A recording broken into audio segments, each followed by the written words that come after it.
इंदिरा कन्या प्रशालेत शिवजन्मोत्सव मध्यवर्ती महामंडळ आणि निमा संघटनेच्या वतीने आरोग्य शिबिराचे आयोजन। छत्रपती शिवाजी महाराजांच्या जयंतीनिमित्त शिंदे चौक येथील इंदिरा कन्या प्रशाला येथे शिवजन्मोत्सव मध्यवर्ती महामंडळ आणि निमा संघटनेच्या वतीने शालेय मुलांचे आरोग्य तपासणी शिबिराचे शुक्रवारी सकाळी 8 ते 11 या वेळेत आयोजन करण्यात आले होते। कार्यक्रमाची सुरुवात छत्रपती शिवाजी महाराज यांच्या प्रतिमेस पुष्पहार अर्पण करून करण्यात आली। यावेळी शिवजन्मोत्सव मध्यवर्ती महामंडळाच्या वतीने निमा संघटनेच्या डॉक्टर आणि शाळेच्या मुख्याध्यापिका यांचा सत्कार करण्यात आला। यावेळी शिवजन्मोत्सव मध्यवर्ती महामंडळाचे उत्सव अध्यक्ष सुशील बंदपट्टे यांनी शिबिरासंबंधी माहिती दिली। यानंतर निमा संघटनेच्या डॉक्टरांनी देखील मुलांनी कशाप्रकारे आपल्या आरोग्याची काळजी घ्यावी यासंबंधी मार्गदर्शन केले।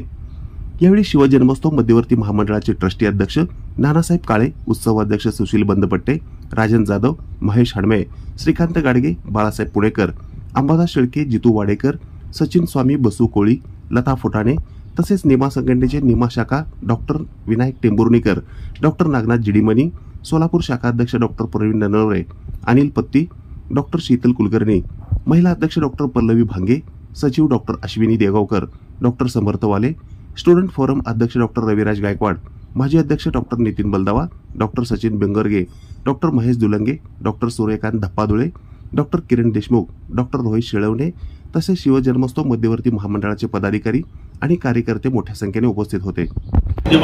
शालेय विद्यार्थ्यांची आरोग्य तपासणी आणि चिकित्सा शिबिराचं आयोजन करण्यात आलेलं आहे आणि हे सगळं करत असताना आदरणीय शिवरायांच्या स्मृती आपण जतन करून त्यांना अभिवादन करून या सगळ्या कार्यक्रमाला आपण सुरुवात केली आहे। या कार्यक्रमामध्ये निमा ही संघटना आपल्याबरोबर आहे आणि ती सदैव राहणार आहे। इथून पुढच्या कार्यक्रमामध्ये याचे ग्वाही देतो। हे सगळे करत असताना निमा संघटनेबद्दल थोडीशी प्राथमिक माहिती देतो। निमा त्यांचे मनापासून आभार मानतो, कारण विद्यार्थ्यांची जे विद्यार्थी आहेत त्यांना बऱ्याच वेळा लक्षात येत नाही की त्यांना एखादा आजार किंवा एखादा इश्यू असू शकतो, परंतु आपल्याशी आज चर्चा करत असताना त्यांच्या बोलण्यातून जर आपल्याला काय लक्षात आलं आणि आयर्न डेफिशियन्सी असेल किंवा इतर गोष्टी असतील, हिमोग्लोबिन असू शकेल, तर त्या अनुषंगाने आज ज्या काही मुलांना याचा फायदा होईल त्यासाठी मी तुमचेच आभार मानतो। धन्यवाद।